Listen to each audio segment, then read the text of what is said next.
બધા ભક્તોને નમસ્કાર। જો તમે અમારી ચેનલને હજુ સુધી સબસ્ક્રાઇબ નથી કરી તો પહેલા કરી લો। આજે અમે તમને જણાવવા જઈ રહ્યા છીએ સંતોષી માતા વ્રત કથા। સંતોષી માતા વ્રતની વિધિ। સંતોષી માંનું વ્રત ગમે તે શુક્રવારથી લેવાય છે। વ્રત કરનારે વહેલા ઉઠીને નાહી ધોઈને પવિત્ર થઈ એક કળશમાં સ્વચ્છ જળ ભરી તેના ઉપર વાટકી રાખી તેમાં ગોળ ચણા રાખવા। આ રીતે કુંભનું સ્થાપન કરવું। ત્યારબાદ સેનોશીમાના નામનો દીવો કરી માની વાર્તા સાંભળવી અથવા હેરી વાર્તા સાંભળતી વખતે હાથમાં ગોળ ચણા રાખવા। વાર્તા સાંભળતી વખતે મનમાં જય સંતોષીમાંગ તેમ બોલ્યાં કરવું। વાર્તા પૂરી થયે હાથમાં રાખેલા ગોળ ચણા ગાયને ખવડાવી દેવા અને વાટકામાંના ગોળ ચણા સર્વેને પ્રસાદ તરીકે વહેંચી દેવા। સંતોષી માતા વ્રત કથા વાર્તા। એક ગામમાં એક ડોશી રહેતી હતી। તેમ 7 દીકરા હતા। સાતેય દીકરાને પરણાવી દીધેલા। ઘરમાં રૂમઝૂમ કરની 7 વહુઓ ફરતી હતી। આ ડોશીને 6 દીકરાં વહલાતા અને 7મો સૌથી નાનકરો અળખામણો હતો। તેનું નામ ગોવિંદ હતું। ડેશી એ દીકરાને સારી રીતે જમાડે અને જહું 7મા દીકરાને આપે। 7મા દીકરાની વહુ આ બધું જોયા કરે અને મનમાં બળ્યા કરે। એક દિવસ તેને પોતાના પતિને એકાંતમાં કહ્યું, તમને એક વાત કહેવી છે, પરંતુ કહેતા મારી જીભ ઉપડતી નથી। ત્યારે ગોવિંદે કહ્યું કે તું જે હોય તે મને સત્ય વાત ન કરે તો તને મારા સમ છે। ત્યારે ગોમતીએ કહ્યું કે બા તમને બધાનું એઠું જૂઠું જમાડે છે તે મારાથી જોવાતું નથી। ત્યારે ગોવિંદે કહ્યું, જા જા ગાંડી, બા તે વળી એવું કરતી હશે। ત્યારે ગોમતીએ કહ્યું કે હવે તો તમને નજરો નજર બતાવું। એવામાં તહેવારોના દિવસો આવ્યા। તેથી ઘરમાં જાતજાતની રસોઈ બાંધવી અને ભાતભાતના પકવાન બનાવ્યા હતા। તેથી 6 દીકરાને સારી રીતે જમાડે છે આ બધું નાનો ગોવિંદ બાજુના ઓરત્રણમાં છુપાઈને જોઈ રહ્યો હતો। 6 દીકરાઓ જમી ઉઠ્યા બાદ વધ્યું ઘટ્યું એક થાળીમાં ભેગું કરી એ ગોવિંદને કહ્યું, ચાલ બેટા જી લે। ત્યારે માનો જીવ ન દુભાય તેથી ગોવિંદે કહ્યું કે માં મારું શરીર સારું નથી, મારે નથી ખાવું। આમ કર્યું। તેની પત્ની વાડામાં છાણાં થાપવા ગઈ હતી। તેની પાછળ ગર્યો અને કહ્યું કે તારી વાત સાચી છે માટે હવે બહુગામ નસીબ અજમાવવા જવું છે। જ્યારે ભગવાન 2 પૈસા આપો અરે પાછો આવીશ, માટે મને તું રજા આપ। ત્યારે ગોમતીએ કહ્યું, તમે જાઓ પરંતુ તમારી કાનિક નિશાની આપતા જાઓ। ત્યારે ગોવિંદે આંગળી ઉપરથી વીંટી ઉતારી ગોમતીને આપી અને કહ્યું, તું મને તારી કાનિક નિશાની આપ। ત્યારે ગોમતી બોલી મારી પાસે આપવા જેવું શું છે પણ લો આ મારા જમણા હાથનો થાપો તમારા અંગરખા ઉપર પાડું છું। એમ કહીને તે છાણવાળો હાથનો પંજો અંગરખા ઉપર થાપ્યો અને કહ્યું કે ભગવાન તમારી રક્ષા કરે, તમારે મારી ચિંતા કરવી નહીં। પછી ગોવિંદ પોતાની મા પાસે આવીને કહે છે કે બા હું બહાર ગામ નસીબ અજમાવવા જાઉં છું।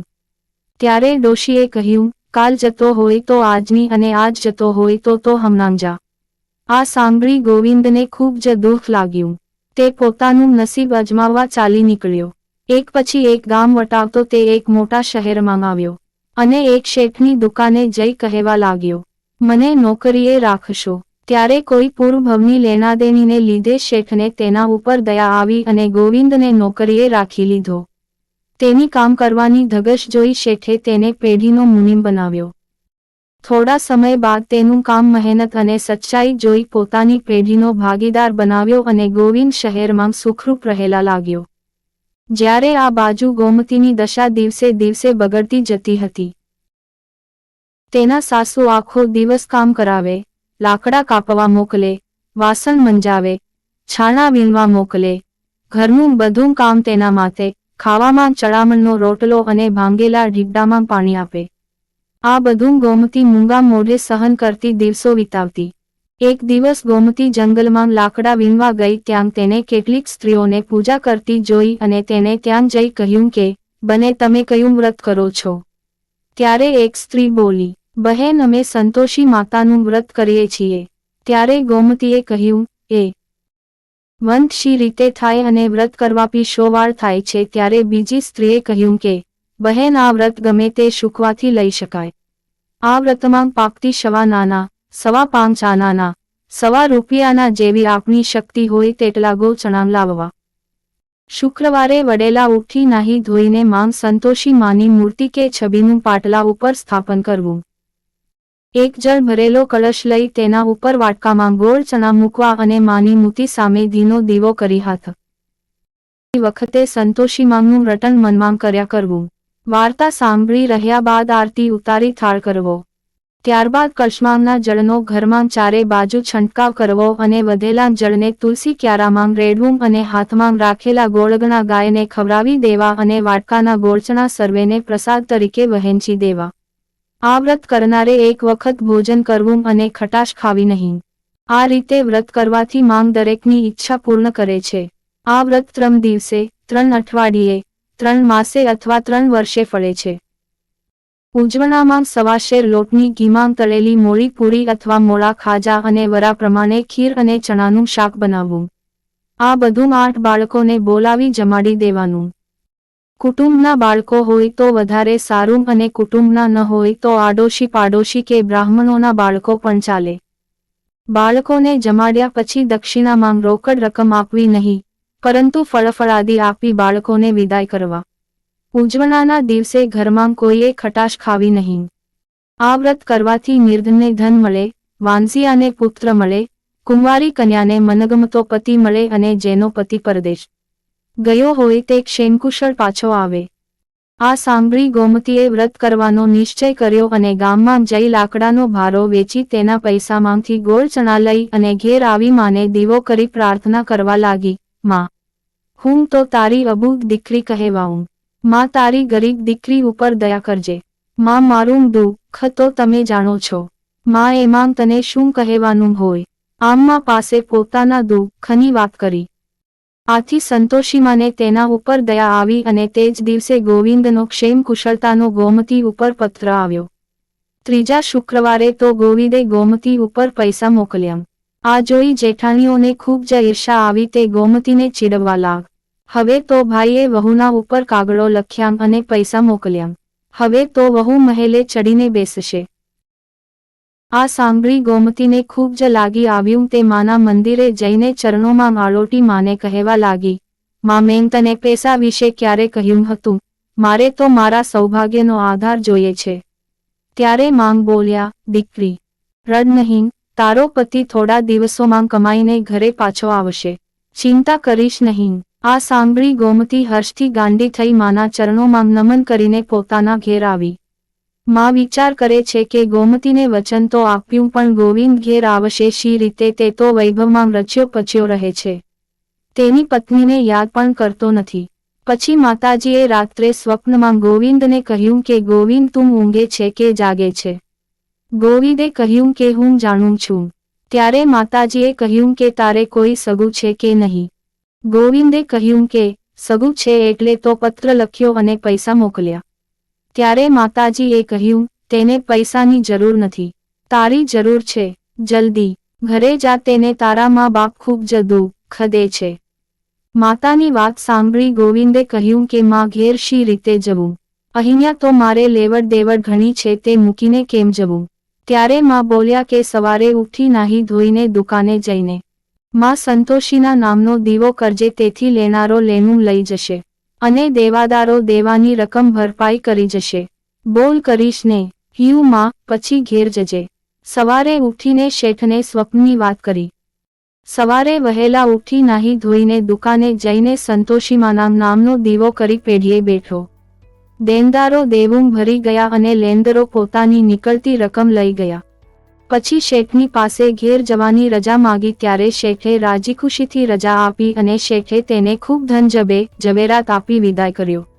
ગોવિંદ પોતાને ગામ તરફ જવા રવાનો થયો. આ બાજુ ગોમતી માના મંદિરમાં આવી માં સામે આળોટી કહેવા લાગી, માં, મારી ધીરજનો અંત આવ્યો છે. ત્યારે માએ કહ્યું કે દીકરી, આજે તારો પતિ પરદેશથી કમાઈને ઘેર પાછો આવી રહ્યો છે. તું લાકડાની 3 ભાર લઈ આવ.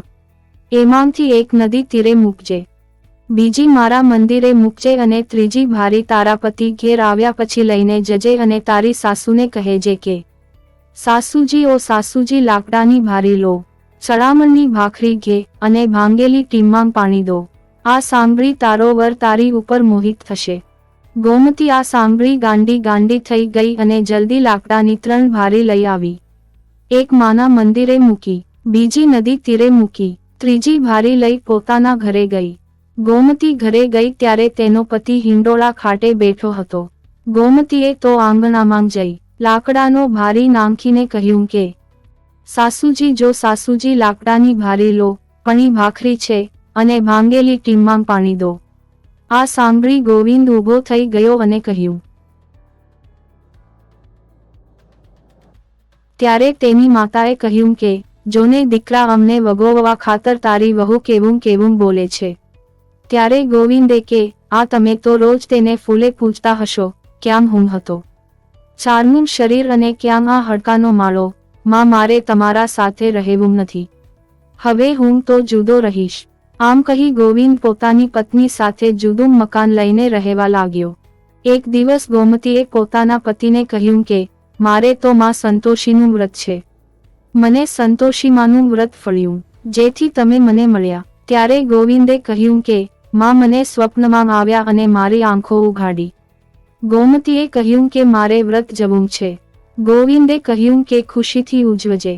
તો હરખાતી ખાનો એનીના ઘેર જઈ કહેવા લાગી, ભાભી કાલે છાને મારે ઘેર જમવા મોકલજો. જેનીઓએ કહ્યું કે, શું છે? ત્યારે ગોમતીએ કહ્યું કે, ચારે સંતોષીમાનું વ્રત ઉજવું છે.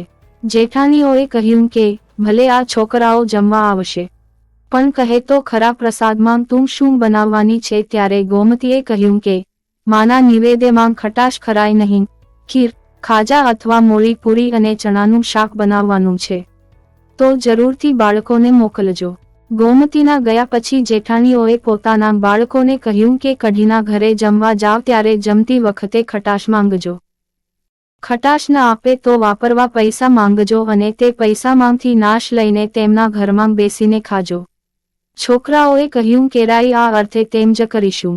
છોકરાઓ તો કાકીના ઘેર જમવા ગયા. જમતા જમતા કહ્યું કે, કાકી, કાનિક ખાટું ખાવાનું આપો ને આવા મોળા ખાજા તો નથી ભાવતા. ત્યારે ગોમતીએ કહ્યું કે, આ તો માનો પ્રસાદ છે, ખાટું ન ખવાય. ત્યારે છોકરાઓ બોલ્યા, તો અમોને વાપરવા પૈસા આપો. ત્યારે ગોમતીએ બધાં છોકરાઓને વાપરવા પૈસા આપ્યા. પછી છોકરાઓએ ખાધું ન ખાધું કરી ગાંધીને ત્યાંથી કાતરા લાવી તેના ઘરમાં બેસીને ખાધા. આથી સંતોષીમાં કોપાયમાન થયા અને ગોવિંદને રાજદરબારમાંથી તેડું આવ્યું.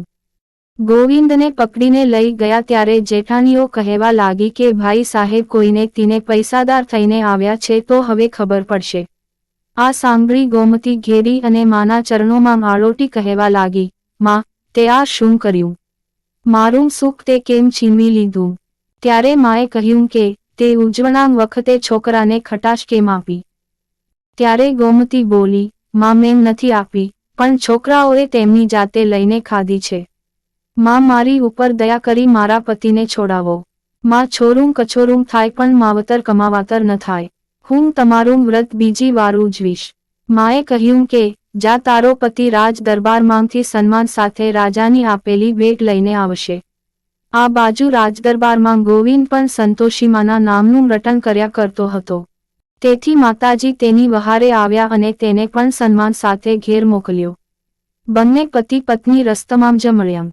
ઘેર આવી ગોમતીએ કહ્યું કે, રાજાએ શું કહ્યું? ગોવિંદ બોલ્યો, પહેલાં તો મારા ઉપર ચોરીનો આરોપ મૂક્યો, પછી મેં મારી બધી વાત કરી સંભળાવી એટલે રાજાએ મને શાબાશી આપી અને હીરાજડિત વીંટી પણ ભેટમાં આપી. આ સાંભળી જેઠાણીઓના મોઢા કાળામેશ થઈ ગયા. બીજી વાર શુક્રવાર આવ્યો અને બીજી વાર ઉજવણું કરવાનું નક્કી કર્યું. તે જેઠાણીઓના ઘેર ગઈ. જેઠાણીએ કહ્યું કે, છોકરાઓને કાની પ્રકાશ આપતો મોકલીએ, મારા છોકરાને કોળા ખાજા નથી ભાવતા. તો કાની નહીં, હું બીજાને બોલાવીને વ્રત ઉજવીશ. અને પછી તે ઘેર આવી 8 બ્રાહ્મણોના બાળકને જમાડી વ્રત ઉજવ્યું. આથી માં સંતોષી પ્રસન્ન થયા. દિવસો જતાં ગોમતીને સારા દિવસો રહ્યા અને પૂરા 9 માસે પુત્ર રત્નની પ્રાપ્તિ થઈ. તેની ખોટ માતાજીએ પૂરી કરી. 1.25 મહિને નાહી ધોઈ પોતાના પુત્રને લઈ માને મંદિરે ગઈ.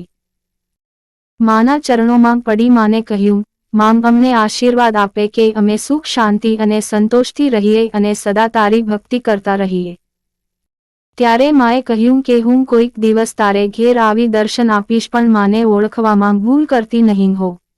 એક દિવસ એક ડોશી ગોળ ચણાનું ગંધાતું મૂંગ અને માખો બાબો અને બરાડા પાડતી આવી.